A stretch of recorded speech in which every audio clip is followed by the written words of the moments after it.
All right, hey guys, welcome to the very first video that we have for review for the AP Bio exam.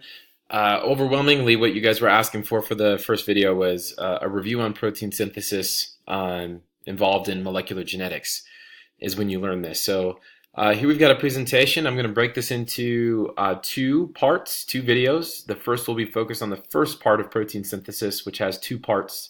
The first being transcription, and the second part being a little more complex called translation. So here I've got some of the key concepts and some of the key ideas that we need to get down for really fundamentally understanding this process, which is a really big one in biology. So here's a summary of exactly what transcription is and how it works. Why do we need this process called transcription? Well, if we're talking about eukaryotic systems, which I'm going to talk about here, DNA can't leave the nucleus. We know that the nucleus houses all of the DNA. It houses the entire genome. Every single one of our nuclei does. So what we need to do is we need to keep that master copy of the genetic code safe and locked up inside of the nucleus, which means we need some sort of machinery that will go through and make a copy, a usable copy of a gene of interest, and leave the whole genome packed away in the nucleus inside of a cell. So that process in which that happens is called transcription. It's the first part you need in order to make a protein from the code that we have. So the focus here is from going from DNA, double-stranded DNA, to a single-stranded mRNA molecule. So there's three main phases that we'll need to know in order to describe transcription. The first is called initiation.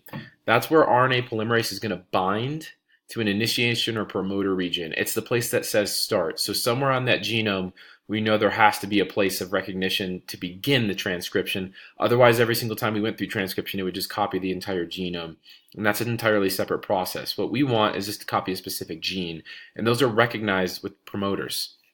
Elongation is the second, in which DNA is going to be copied. But instead of, as in DNA replication, laying down some more DNA nucleotides, instead we're going to lay down some RNA nucleotides in order to make the copy, and that's going to be done with an enzyme called RNA polymerase until it hits a termination sequence that says, okay, we're done copying this gene.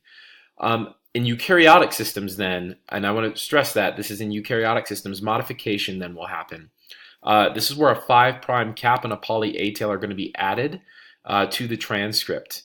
And the introns are going to be spliced out using spliceosomes. They're going to be cut out, and only the exons are going to be left. Okay, so let's hop into this in a little bit more detail. Here we've got an image of this circles representing the enzyme RNA polymerase, which is responsible for both unwinding and making copies of DNA and adding RNA nucleotides.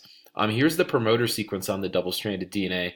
This is what the RNA polymerase is going to recognize, bind to, and then will begin making a copy. There's lots of things involved here, like transcription factors and other proteins. But for our purposes, for understanding exactly where protein synthesis is going at this level, let's say that RNA polymerase binds to a promoter sequence, and then we'll begin making a copy. Normally, that's a series of T's and A's, that promoter sequence, commonly referred to as the Tata box. Goofiest name in biology, perhaps, but there it is. It's the Tata box that starts transcription. Once it hits that promoter, it's going to go ahead and begin to copy. So there's the initiation phase. We'll then move on to the elongation phase, in which RNA polymerase is going to be moving along and making its transcript.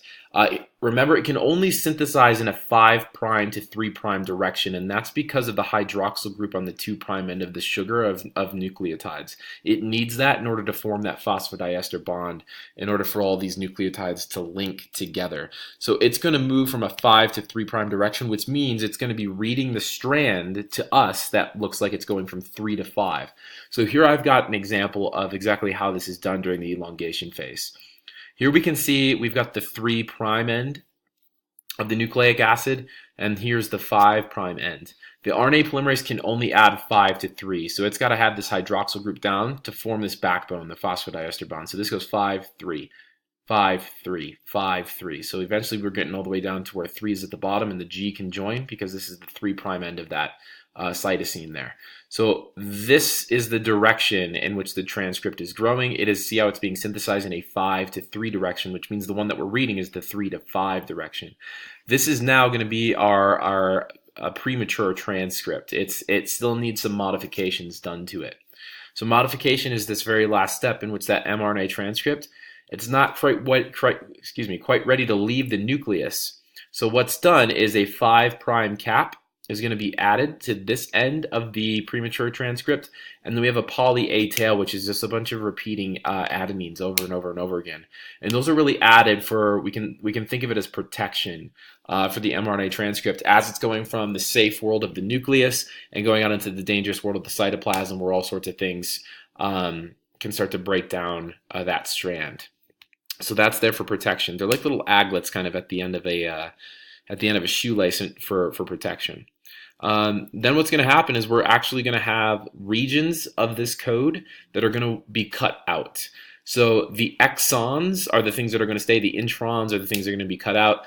I know that can be confusing. Intron makes you think that those are the things that are going to stay in. This is the way to think about it. Exons are going to need to be the regions of the transcripts that are eventually expressed. So the expressed regions are the things that we want to keep. So exons are going to stay. The introns get snipped out with the spliceosome. So it's going to go from pre-mRNA to now this mature mRNA transcript.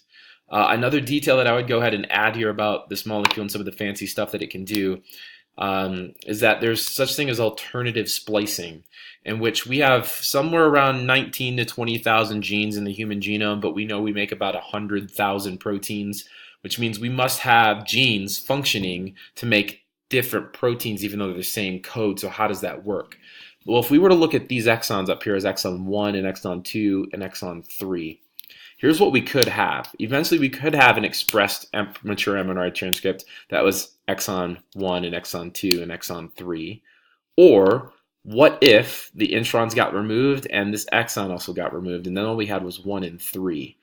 Eventually, that would give you a very different mRNA transcript and a very different protein. And this idea is called alternative splicing, in which we can cut out exons that we select for in order to express different versions of a protein, which is how our proteome, the amount of proteins we have, is larger than the amount of genes we have. So there used to be this idea of one gene equals one protein. We know that's not the case anymore. We know that one gene can actually make a few proteins due to alternative splicing. Okay, so there's the first part of protein synthesis. This is called transcription. The things that you really need to know are RNA polymerase and its job as adding down the RNA nucleotides in the new RNA molecule. What the promoter is, typically how we'd recognize that, why the 5' cap and the poly-A-tail are necessary for the transcript leaving the nucleus, the role of introns being cut out, exons remaining because they're going to be expressed, and the spliceosome is the thing that does that. So there's a quick, very, very quick review on transcription. I hope that helps a little bit, guys.